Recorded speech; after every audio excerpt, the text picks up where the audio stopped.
اهلا بيكم في مطبخ السعادة.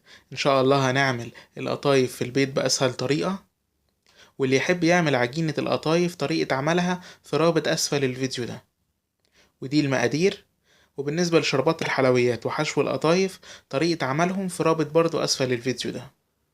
اول حاجة هنجيب القطايف ونحط عليها كمية من المكسرات معقولة، ما نحطش كتير عشان ما تفتحش معانا، ونبتدي نقفلها واحدة واحدة بالشكل ده، وبتبقى اتقفلت كده على طول. لو محتاجة تاني ندوس عليها لغاية ما تقفل بشكل كويس، ونعمل كل الكمية بالشكل ده.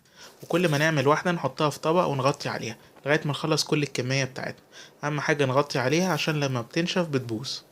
وعندنا طاسة على النار هنحط فيها زيت، وأول ما يسخن معانا الزيت هنحط القطايف بالشكل ده لغاية ما تاخد معانا اللون الذهبي، ونقلبها من جنب ده للجنب ده لغاية ما نتأكد ان هي تقريبا خدت اللون الذهبي من الجنب ده ومن الجنب ده. في ناس بتحبها فاتحة وفي ناس بتحبها غامقة، كل واحد وعلى حسب رغبته، لكن هو اللون الذهبي ده هو اللون المظبوط. وهنصفيها من الزيت. وبعد كده عندنا الشربات بتاعنا وطريقة عمله في رابط اسفل الفيديو ده. هنبتدي نحط واحدة واحدة في الشربات او الكمية كلها براحتنا، نسقطها في الشربات ونطلعها نصفيها من الشربات.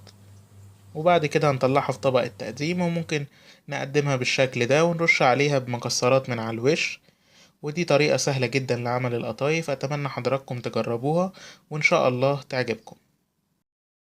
بتمنى الفيديو يكون عجب حضراتكم، ولو عجبكم ما تنسوش لايك على الفيديو واشتراك في القناة، وممكن تتابعونا على مواقع التواصل موجودة أمام حضراتكم. وإلى اللقاء إن شاء الله في فيديوهات جديدة على مطبخ السعادة.